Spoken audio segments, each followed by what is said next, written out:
Hi moksha, how are you? இன்றைக்கி நம்ம திவ்யதேசம் சீரீஸில் நம்ம பார்க்க போகிற கோவில் 28th, I repeat 28th Divya Desam பார்க்க போகிறோம். இன்றைக்கி நம்ம பார்க்க போகிற திவ்யதேசம் இட்ஸ் வெரி வெரி யூனிக். உனக்கு தெரியும் எல்லா திவ்யதேசமே யூனிக்காக இருந்தால் கூட இந்த திவ்யதேசம் is very very close to the heart of நம்ம திருமங்கை ஆழ்வார். ஏன் அப்படின்னா இன்றைக்கி நம்ம பார்க்க போகிற கோவில் வந்து ஒரு கிளாஸிஃபிகேஷனுக்குள்ளே வருது. என்ன கிளாஸிஃபிகேஷன்னா, ஆல்ரெடி 108 திவ்யதேசம், அதுக்குள்ளே ஒரு சின்ன சப் கிளாஸிஃபிகேஷன் சோழ நாட்டு திருப்பதி, அதுக்குள்ளே இன்னொரு sub classification there is a place called Nangur near Sirkazhi. அந்த நாங்கூர் திவ்யதேசத்தை சுற்றி 11 கோவில் இருக்குது. அந்த 11 கோவிலையும் எக்ஸ்க்ளூசிவாக பாடினது வந்து நம்ம திருமங்கை ஆழ்வார் கலியன். அதனால் இந்த கோவில் ரொம்ப யூனிக். அது மட்டும் இல்லை, திருமங்கை ஆழ்வாரோட பர்த் பிளேஸ் திருக்குறையலூர். அந்த திருக்குறையலூர் வந்து இந்த இன்றைக்கி நம்ம பார்க்க போகிற கோவிலிருந்து ஜஸ்ட் ஒரு ஸ்டோன் த்ரோ டிஸ்டன்ஸ். இது ஒன்று. அப்படின்னா பிறந்தது மட்டும் ஒஸ்தி இல்லை, அவர் வந்து ஆட்சி பண்ணது மங்கை மடம், அவரோட சமஸ்தானம். அந்த சமஸ்தானம் வந்து இந்த டெம்பிள் இருக்கிற ஏரியாவில் தான் இருக்குது. So he was a king ruling in this area. எல்லாத்துக்கும் மேலே அவரோட ஒய்ஃப் குமுதவல்லி நாச்சியார் இருக்கா இல்லையா, அவள் ஊர் வந்து இந்த திவ்யதேசத்துக்கு பக்கத்தில் அண்ணன் பெருமாள் கோவில் தான் அவங்க ஊர். அந்த ஊர் இந்த கோவிலுக்கு பக்கத்தில். இது மட்டும் இல்லாமல் குமுதவல்லி நாச்சியாருக்கு கல்யாணம் பண்ணுறது 1000 வைஷ்ணவாளுக்கு அவர் போஜனம் சேவிச்சாலே டெய்லி. அந்த ஊர் மங்கை மடம், அங்கே ஜம்முன்னு ஒரு நரசிம்மர் கோவில் இருக்குது. அந்த ஊரும் மங்கை மடமும் இன்றைக்கி நம்ம பார்க்க போகிற கோவிலுக்கு பக்கத்தில் தான் இருக்குது. என்னடா அது இவ்வளோ சொல்கிறேனே இந்த ஊரை பற்றி அப்படின்னா, yes, this is very unique, rather ultra unique. இன்றைக்கி நம்ம பார்க்க போகிற திவ்யதேசம் பேர் திருக்காவளம்பாடி. இது நாங்கூர் திவ்யதேச 11 திவ்யதேசத்தில் ஃபஸ்ட்டு திவ்யதேசம் திருக்காவளம்பாடி. திருக்காவளம்பாடி எங்கே இருக்குது அப்படின்னு கேட்டேன்னா, சீர்காழியிலேருந்து பூம்புகார் போகிற வழியில் திருக்காவளம்பாடி இருக்குது. நாங்கூர்லேருந்து as I told you it is hardly 1 kilometer or 1.5 kilometers. Thirukkavalampadi. இந்த ஊரில் இருக்கிற உம்மாச்சி பேர் ராஜகோபாலன். பக்கத்தில் ருக்மணி சத்யபாமாவோட ரொம்ப அழகாக இருப்பார். இன்னொரு பியூட்டிஃபுல் நேம் இந்த தாயாருக்கு என்ன அப்படின்னா, மடவரல் மங்கை, அப்புறம் செங்கமல நாச்சியார் அப்படின்னு பேர். இந்த ஊரில் இருக்கிற புஷ்கரணி பேர் தட மலர் பொய்கை. எவ்வளோ அழகான தமிழ் பேரில் தட மலர் பொய்கை. இந்த ஊரில் இருக்கிற புஷ்கரணி பேர். இந்த ஊரில் இருக்கிற விமானம் பேர் ஸ்வயம்பு விமானம் அப்படின்னு சொல்கிறா. ஸ்வயம்பு விமானம்னு ஒருத்தர் சொன்னால் கூட ஒரு குரூப் ஆஃப் பீப்புள் வந்து வேதாமோத விமானம் அப்படின்னு இந்த ஊரில் இருக்கிற விமானத்தை பற்றி சொல்லியிருக்கா. இந்த ஊரோட ஸ்தல விருட்சம் is very very unique. Again பாரிஜாத்தம் உனக்கு ரொம்ப பிடிக்கும் இல்லையா? காம்பு மட்டும் ஆரஞ்சாக, மேலே வயலட், மேலே ஒயிட் கலரில் ஒரு டிவைன் ஸ்மெல்லோடு இருக்கும் இல்லையா? ஒரு ஃப்ளவர் கார்த்தலாச்சுன்னா கீழெல்லாம் கொட்டியிருக்குமே. கீழே விழுந்த பூவை எடுத்து பெருமாளுக்கு சாத்தலாம் அப்படிங்கிற பர்மிஷன் வந்து இந்த பூக்கு மட்டும்தான் பெருமாள் கொடுத்துருக்காரு. ஸோ பாரிஜாத்தம். அடுத்தது இந்த கோவிலை பாடினது வந்து 10 பாசுரம் பாடியிருக்கார். நன் அதர் தென் அவர் Kaliyan. as I told you, கலியனுக்கு ரொம்ப பிடிச்ச திவ்யதேசம். இன்னிலேருந்து நம்ம பார்க்க போகிற அடுத்த 11 திவ்யதேசமும் திவ்யதேசம்ஸ் which are very very close to Kalyan's heart, because இது எல்லாமே அவரோட ஹோம் டவுனில் இருக்குது. இன்னும் சொல்லப்போனால் கார்த்தால் 7 மணிக்கு ஆரம்பித்தோன்னா சாயங்காலத்துக்குள்ளே இந்த 11 திவ்யதேசத்தையும் ரொம்ப அழகாக சேவிச்சிடலாம். அவ்வளோ பியூட்டிஃபுல் திவ்யதேசம் திருக்காவளம்பாடி. அது என்ன காவளம்பாடி அப்படின்னா, காவளம் அப்படின்னா கார்டன். உனக்கு ரொம்ப பிடிக்கும் இல்லையா கார்டன்? இந்த டெம்பிள் இருக்கிற அந்த ஏரியாவே இப்போவும் போனேன்னா கார்டன் மாதிரி இருக்குங்கிறதுனால காவளம்பாடி அப்படின்னு ஒரு பேர். இன்னொரு குட்டி இன்ஃபர்மேஷனும் சொல்கிறாங்க. காவலம்னா யானை, யானையை வந்து கிருஷ்ணர் காப்பாற்றினதுனால காவலம் பாடின்னு. இது எவ்வளோ தூரம் சிக்னிஃபிகண்ட்டாக இருக்குதுன்னு தெரியலை, பட் இது செவி வழி செய்தி, காதில் மட்டும் சொன்னது. There are no scriptures for this. இந்த கோவிலுக்கு ப்ரீஃபாக சொல்லணுன்னா ஸ்தல புராணம் ஒன்று இருக்குது. அது என்னென்னா, உனக்கு தெரியும் இல்லை, ஸ்தல புராணம் ஸ்டார்ட்ஸ் வே பேக் ஃப்ரம் துவாபர யுகம், கிருஷ்ணர் காலத்தில்.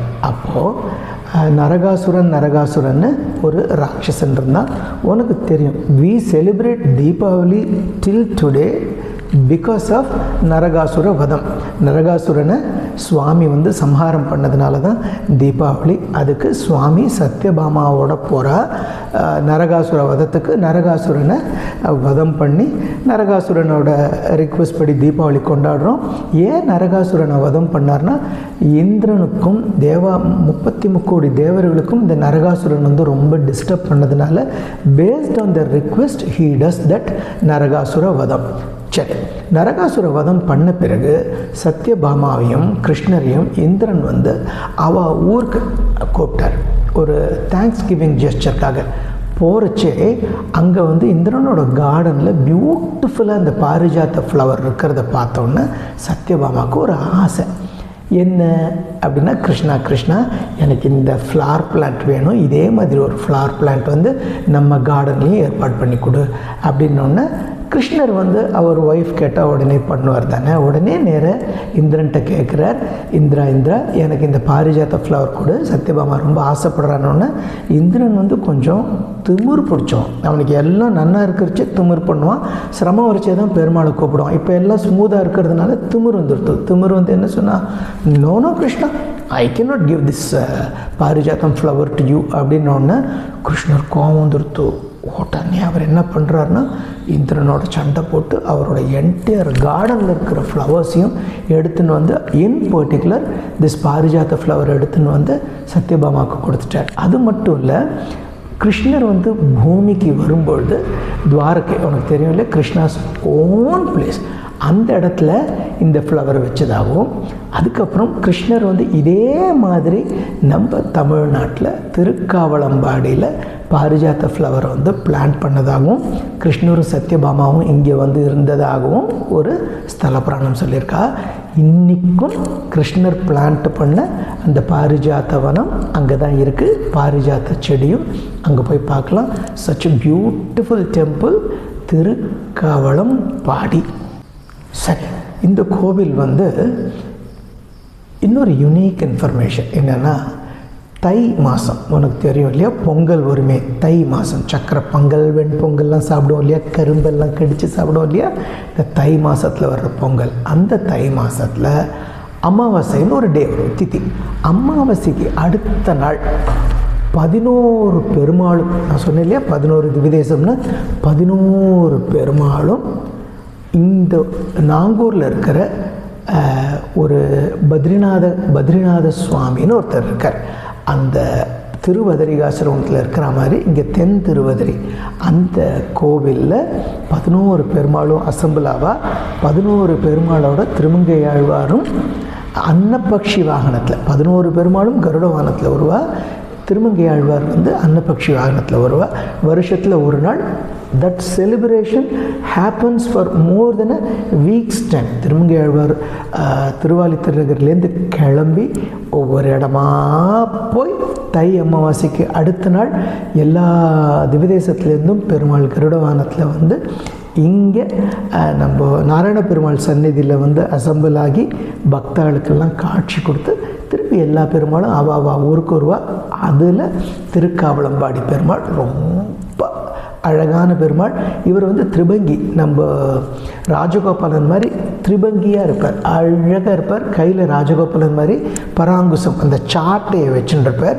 திருநாங்கூரில் வந்து இந்த காவலம்பாடிக்கு இன்னும் நிறைய பேர்லாம் இருக்குது. என்னென்னா புரசங்காடு, புரசவனமாக இருந்திருக்கு ஒரு காலத்தில். அதனால் புரசங்காடு, புரச இலையில தான் நெய் எடுத்து அவர் ஹோமத்துக்கெல்லாம் யூஸ் பண்ணுவோம், புரசங்காடு.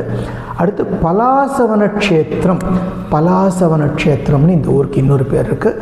அதுக்கப்புறம் மதங்கமுனி இங்கே ஆசிரமம் பண்ணதுனால மதங்காசிரமம் அப்படின்னு இந்த ஊருக்கு ஒரு பேர் இருக்குது. அதே மாதிரி நாகபுரி அப்படின்னு இந்த ஊருக்கு ஒரு பேர் இருக்குது. இந்த ஊரோட நம்ம ஸ்தல புராணத்தோட நிறைய ஸ்டோரிஸ் அசோசியேட்டாக இருக்கிறதுனால ஏகாதச ருத்ரர் அப்படின்னு ஒரு ஸ்டோரியும் இருக்குது. ஏகாதசம்னா 11.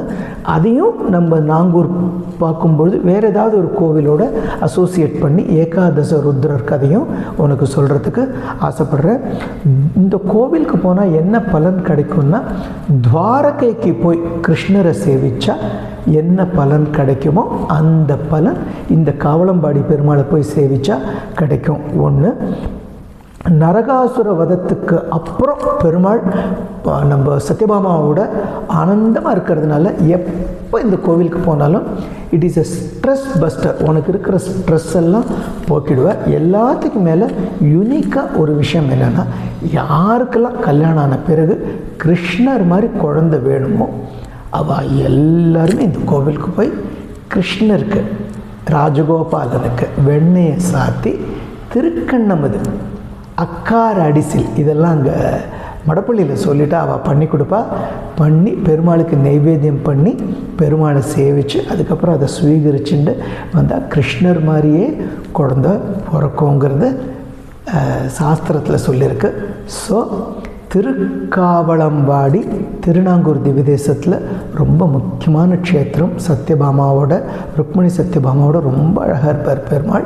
இந்த பெருமாளை போய் சேவிக்கிறதுக்கு திருநாங்கூர் திவ்யதேச யாத்திரை போனால் போகிறோம். So next time when you are coming to India, we all plan to go to this Nangur 11 திவ்யதேசத்துக்கும் போய் அதில் திருக்காவலம்பாடியில் இருக்கிற நம்ம கிருஷ்ணரை கண்ணார போய் சேவிக்கலாமா?